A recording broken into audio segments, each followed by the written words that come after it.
Puji Tuhan, Bapak Ibu yang diberkati oleh Tuhan, bersyukur buat anugerah Tuhan di dalam setiap kehidupan kita. Pada saat hari ini kita akan kembali merenungkan satu bagian dalam kebenaran firman Tuhan yang saya beri tema sumber pengharapan. Kita buka di dalam Mika pasal yang ke-7 ayat yang ke-14.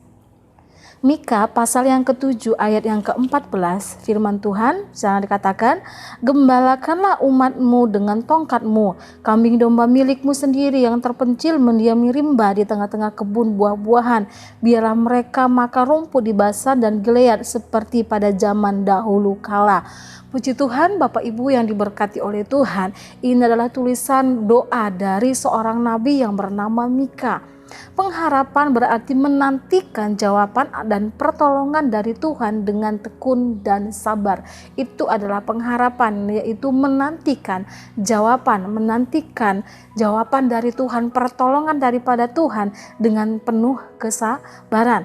Allah adalah sumber pengharapan kita, tempat di mana kita berpegang saat badai masih menerpa, bahkan tempat di mana kita bisa mengadu saat keadaan buruk terjadi dalam hidup kita.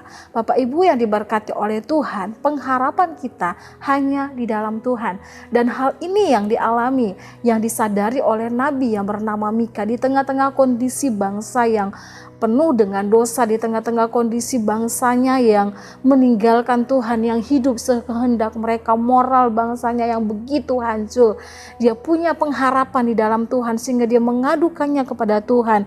Kalau di sana judulnya, di sana katakan doa minta tindakan dan belas kasihan Allah. Bagaimana dia punya pengharapan di dalam Tuhan bahwa Tuhan yang mampu memulihkan umatnya, yang mampu memulihkan bangsanya, yang mampu membuat bangsanya kembali bertobat, kembali kepada Tuhan.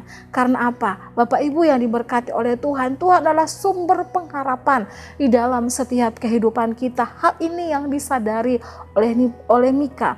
Di sana dikatakan bahwa ada banyak sumber.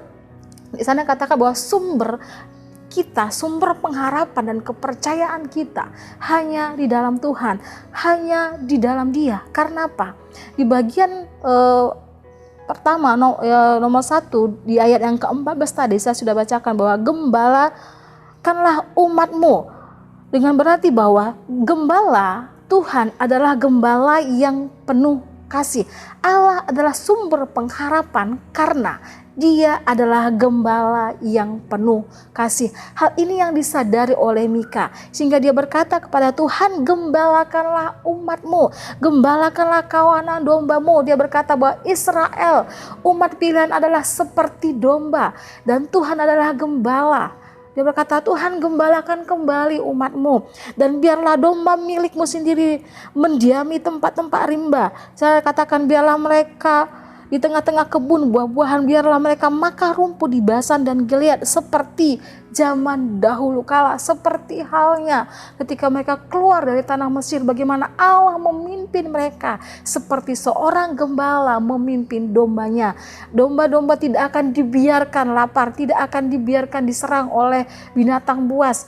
Bagaimana gembala akan melindungi domba milik kepunyaannya. Tuhan adalah gembala yang penuh kasih. Yang kedua, Allah adalah sumber pengharapan. Karena apa? Karena Allah adalah yang menolong.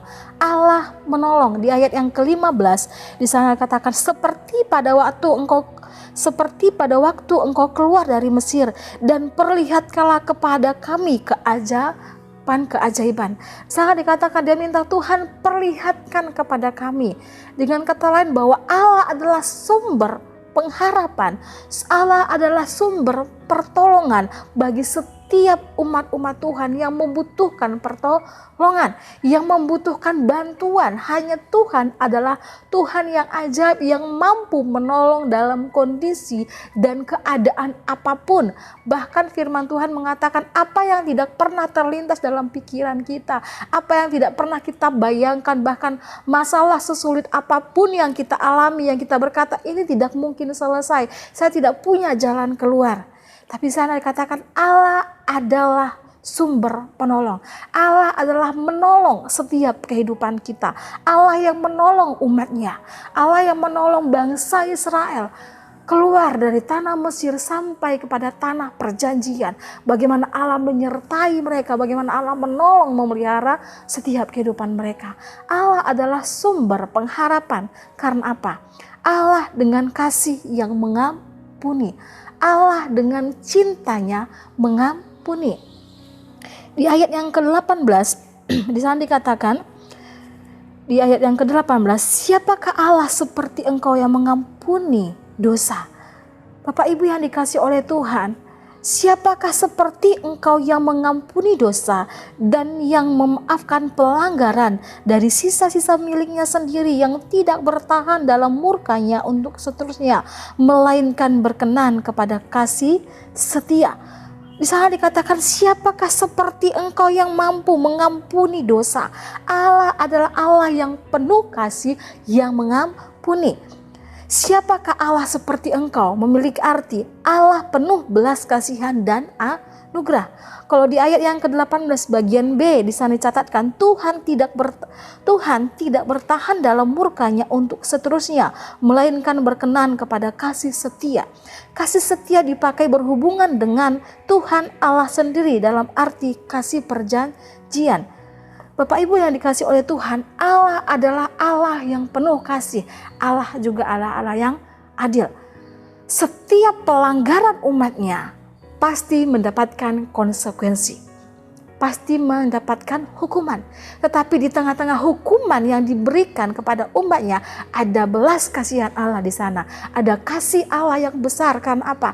Kerinduan Allah supaya umatnya kembali kepada Dia dan percaya kepada Tuhan. Supaya umatnya kembali berseru kepada Tuhan. Tuhan tidak menginginkan kebinasaan umatnya, tetapi melalui penghukuman itu umatnya kembali datang kepada Dia. Sehingga Allah itu Allah yang penuh dengan pengampunan.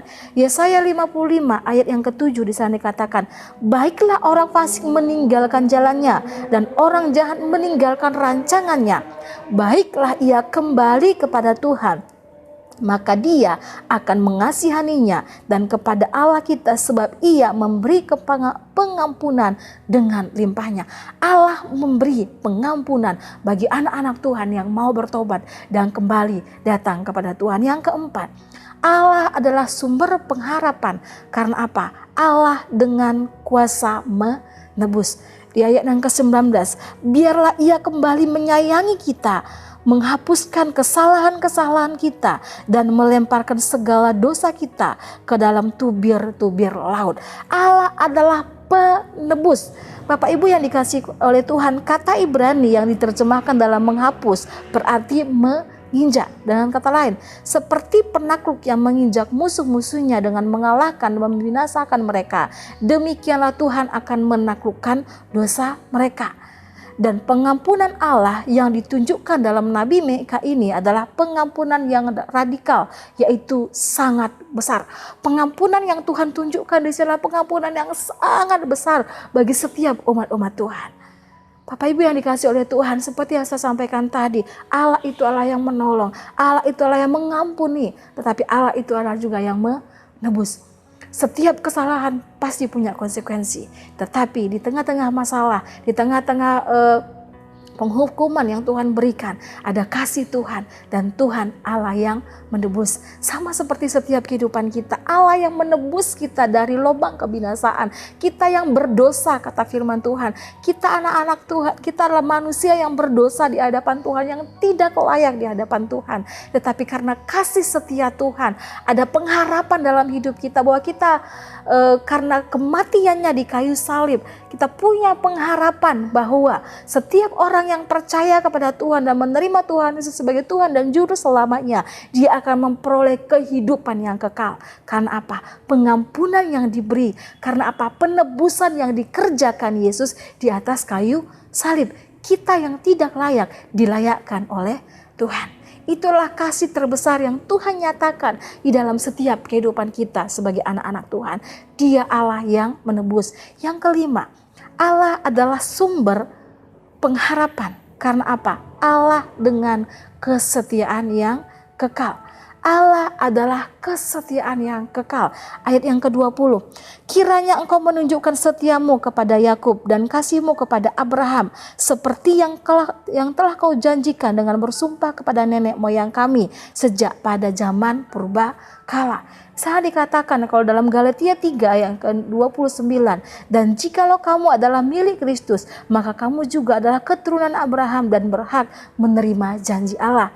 Dalam Yesaya 41 ayat yang ke-8 sampai 9 di sana katakan, tetapi engkau hai Israel hambaku, hai Yakub, yang telah kupilih keturunan Abraham yang kukasihi, engkau telah kuambil dari ujung-ujung bumi dan telah kupanggil dari penjuru-penjurunya. Aku berkata kepadamu, engkau hambaku, aku telah memilih engkau dan tidak menolak engkau. Janji Allah kepada keturunan itu terus menerus dan sampai kepada kekekalan.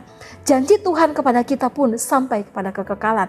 Janji penyertaan, janji pemeliharaan, janji berkat yang Tuhan nyatakan, yang diberikan kepada kita pun itu adalah sifatnya kekal. Sama seperti bangsa Israel, janji Allah itu kekal, Bapak Ibu yang dikasih oleh Tuhan, sehingga Tuhan tetap menyertai, Tuhan tetap memelihara umatnya, Tuhan tetap memelihara bangsa Israel. Pengharapan ini yang dihadapi, yang dirasakan oleh Nabi Mika, sehingga dia berseru kepada Tuhan karena dia mengenal dia adalah sumber pengharapan. Karena apa? Dia adalah gembala yang baik, dia adalah Allah yang menolong, dia adalah Allah yang mengampuni, dia adalah Allah yang menebus, dan kasih setianya, kesetiaannya adalah kekal.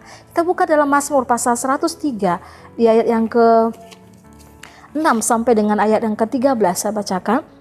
Mazmur 103 ayat yang ke-6 sampai 13. Tuhan menjalankan keadilan dan hukum bagi segala orang yang diperas. Ia telah memperkenankan jalan-jalannya kepada Musa, perbuatannya kepada orang Israel. Tuhan adalah penyayang dan pengasih, panjang sabar dan berlimpah kasih setianya. Tidak selalu ia menuntut dan tidak untuk selama-lamanya ia menendam.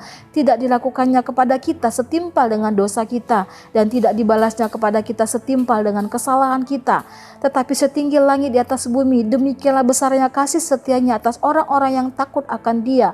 Sejauh timur dari barat, demikianlah dijauhkannya daripada kita pelanggaran kita. Seperti Bapa sayang kepada anak-anaknya, demikianlah Tuhan sayang kepada orang-orang yang takut akan Dia. Bapak Ibu yang diberkati oleh Tuhan, Tuhan kita, Allah kita adalah sumber pengharapan. Jangan pernah berhenti untuk berdoa, jangan pernah berhenti untuk berharap.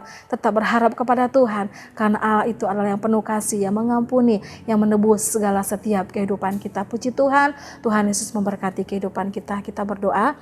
Terima kasih Tuhan buat setiap kasih setia Tuhan dalam setiap kehidupan kami. Sungguh Engkau Allah menjadi sumber pengharapan kami. Engkau Allah yang mengasihi, Engkau Allah yang memelihara, Engkau adalah gembala yang baik, Engkau Allah yang menebus, Engkau Allah yang bekerja dalam setiap kehidupan kami, dan kasih-Mu adalah kasih yang kekal bagi setiap pribadi kami. Terima kasih Tuhan, berkati materikan kebenaran firman-Mu dalam hidup kami. Biarlah firman-Mu yang menjadi kekuatan dalam setiap pribadi kami, memberkati setiap jemaat Tuhan dimanapun mereka berada. Terima kasih Tuhan, terima kasih. Tuhan adalah Raja, Ia berpakaian kemegahan, Tuhan berpakaian beringkat pinggang kekuatan. Sungguh telah tegak dunia, tidak bergoyah. Tahta-Mu tegak sejak dahulu kala, dari kekal Engkau ada. Peraturan-Mu sangat teguh, baik-Mu layak kudus, ya Tuhan, untuk sepanjang masa. Terima kasih Tuhan, terima kasih Bapa. Dalam nama Tuhan Yesus Kristus kami berdoa mengucap syukur, haleluya, amin.